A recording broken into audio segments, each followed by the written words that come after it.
বিসমিল্লাহির রহমানির রহিম। সুপ্রিয় শিক্ষার্থীরা, আশা করি তোমরা ভালো আছো।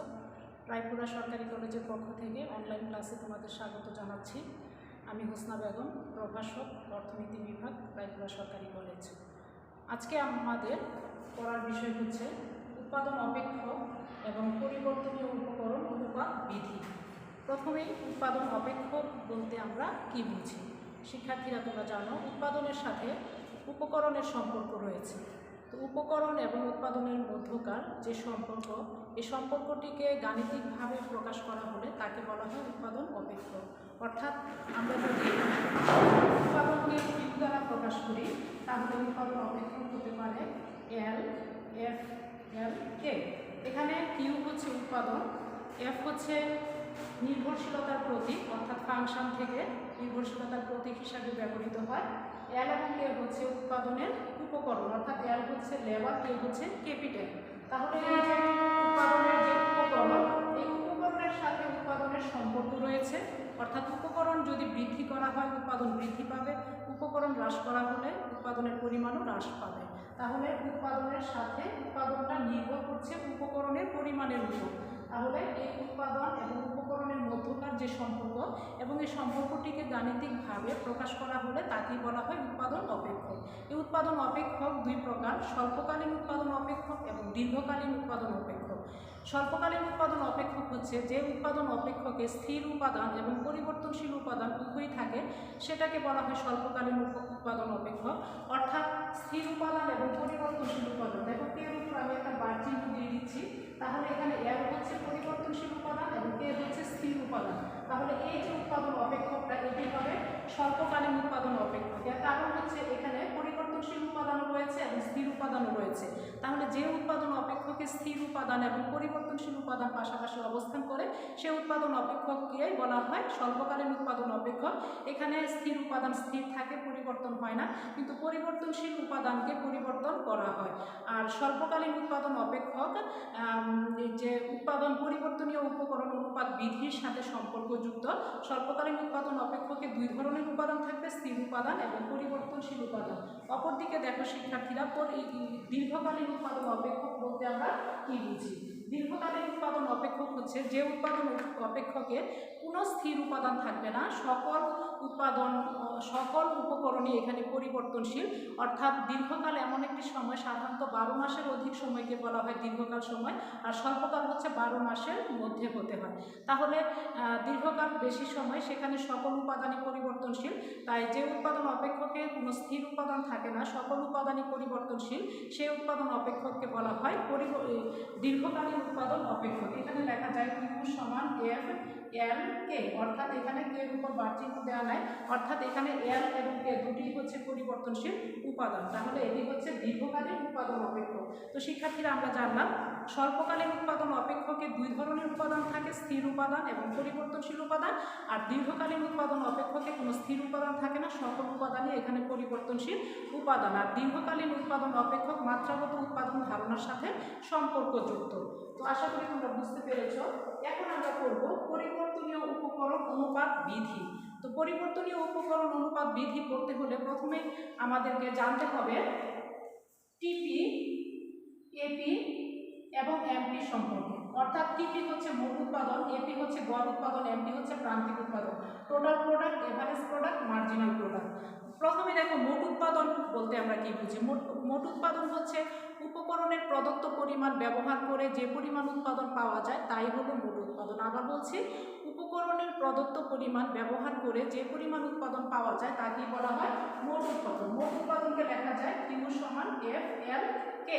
অর্থাৎ এখানে শ্রম এবং মূলধন ব্যবহার করে, এটি হচ্ছে উপকরণের প্রদত্ত পরিমাণ, এটি ব্যবহার করে যে পরিমাণ উৎপাদন পাওয়া যাবে সেটাই হচ্ছে মোট উৎপাদন। এরপর দেখো গড় উৎপাদন কি? গড় উৎপাদন হচ্ছে পরিবর্তনশীল উপকরণ, অর্থাৎ স্থির উপাদান যেটা, সেটা তো কোনো পরিবর্তন হয় না। তাই মোট উৎপাদনকে পরিবর্তনশীল উপকরণ দ্বারা ভাগ করলে যা পাওয়া যাবে সেটাই হচ্ছে গড় উৎপাদন। আবার বলছি, মোট উৎপাদনকে পরিবর্তনশীল উপকরণ দ্বারা ভাগ করলে যা পাওয়া যায় সেটাই হচ্ছে গড় উৎপাদন। তাহলে গড় উৎপাদন এপি সমান আমরা লিখতে পারি কিউ বাই এল। এখানে এলটা হচ্ছে পরিবর্তনশীল উপকরণ। তাহলে কিউ সমান আমরা লিখতে পারি এফ, এল, কে। তাহলে এল। এই যে দেখো পরিবর্তনশীল উপকরণ, এখানে এলটাকে ধরা হয়েছে পরিবর্তনশীল উপকরণ, কিউ হচ্ছে উৎপাদন। তাহলে মোট উৎপাদনকে পরিবর্তনশীল উপকরণ দ্বারা ভাগ করলে যা পাওয়া যাবে সেটি হচ্ছে গড় উৎপাদন। এরপর আসো এমপি অর্থাৎ প্রান্তিক উৎপাদন বলতে আমরা কি বুঝি। প্রান্তিক উৎপাদন হচ্ছে অন্যান্য উপকরণকে স্থির ধরে পরিবর্তনশীল উপকরণ এক একক বৃদ্ধি করলে মোট উৎপাদনের যে পরিবর্তন হয় তাকেই বলা হয় প্রান্তিক উৎপাদন। অর্থাৎ পরিবর্তনশীল উপকরণের একক বৃদ্ধি করলে মোট উৎপাদনের যে পরিবর্তন হয় সেটি হচ্ছে প্রান্তিক উৎপাদন। দেখো এখানে del TP by del M, অর্থাৎ ডেল এম হচ্ছে এখানে পরিবর্তনশীল উপকরণ আর ডেল টিপি হচ্ছে মোট উৎপাদনের পরিবর্তন। তাহলে এই পরিবর্তনশীল উপাদানের পরিবর্তনের ফলে মোট উৎপাদনের যে পরিবর্তন হচ্ছে সেটি হচ্ছে এমপি। আবার বলছি, পরিবর্তনশীল উপাদানের পরিবর্তনের ফলে মোট উৎপাদনের যে পরিবর্তন হচ্ছে সেটি হচ্ছে এমপি। তাহলে আমরা টিপি, এপি এবং এমপি পেয়ে গেছি। তিনটা সূত্র হচ্ছে কিউ সমান এল কে, এটা টিপি, এপি হচ্ছে কিউ বাই এল আর এমপি হচ্ছে del TP by del L. তো আমাদের আজকে করছি পরিবর্তনীয় উপকরণ অনুপাত বৃদ্ধি।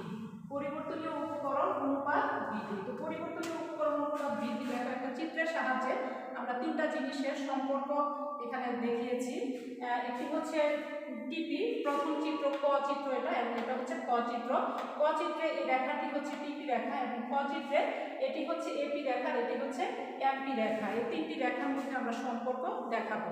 তো প্রথমেই দেখো আমরা ভূমি অক্ষে নির্দেশ করেছি এলকে। এলকে হচ্ছে উৎপাদনের উপকরণ। দুটি চিত্রে আমরা ভূমি অক্ষে এলকে নির্দেশ করেছি অর্থাৎ লেবার এবং ক্যাপিটাল। আর প্রথম চিত্রে ক চিত্রের লম্ব অক্ষে নির্দেশ করেছি মোট উৎপাদন এবং খ চিত্রের লম্ব অক্ষে নির্দেশ করেছি গড় উৎপাদন এবং প্রান্তিক উৎপাদন। উৎপাদনের প্রথম পর্যায়ে দেখো মোট উৎপাদন ক্রমবর্ধমান হারে বৃদ্ধি পাচ্ছে। মোট উৎপাদন রেখাটা দেখো এদিক থেকে খারাপভাবে উপরে বৃদ্ধি পাচ্ছে।